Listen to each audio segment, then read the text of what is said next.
Hello, friends. Happy New Year. It is January 2025. I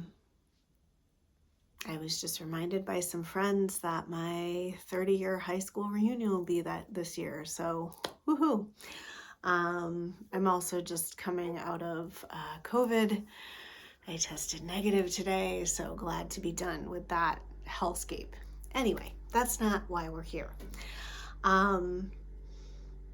Over kind of the time that slows down the holiday period, like between Christmas and New Year's, I had some time to do some thinking. And I was brought back to a retreat that I had gone on this fall with one of my teachers, Jessie Magic, where we talked about the paradox. And the most common paradox that comes up for people is safety versus freedom. And at that time, I actually felt like I had both. I had a job that I loved, and I had my business. And I had a job that allowed me the spaciousness to, of course, do my job, but also focus on my business. And sadly, that came to an end in October, and I'm not going to get into the details of all of that. And it was tempting to cling because I really did not want for it to come to an end, but it did. And that was the reality that was important to accept. And I've delved a little bit into shadow work, which again, I don't have time to really explain in this video, but one of the things I uncovered is this feeling of I don't deserve to be an entrepreneur. I must work in a traditional 40 hours, yeah, right. But you get what I'm saying, job. And that's what I've done for most of my adult life. And as you know, the job that I had dissolved, I started to feel, probably unreasonably so, less safe. And there was this tendency to go back to this perception of safety. Like if I get a traditional full-time job, it'll be secure again. Yeah, right. With layoffs being what they are these days, I'll have the option of benefits and a 401k and all the things that, again, I'm glad I had for so many years. And I was really feeling myself being pulled in that direction.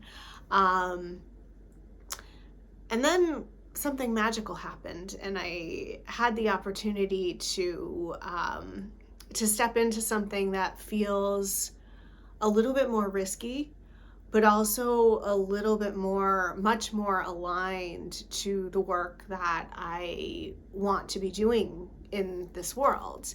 And so that's what I chose. I chose, I guess, freedom in a sense. And I don't know if that's the exact word to describe it. But anyway, that's the direction that I went in.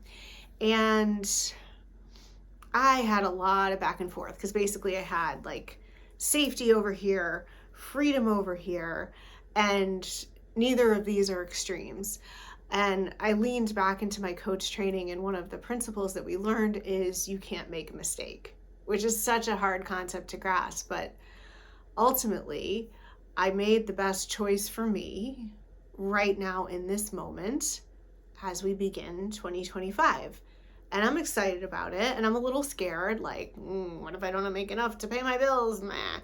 But I have a bit of a safety net there, which I'm grateful for.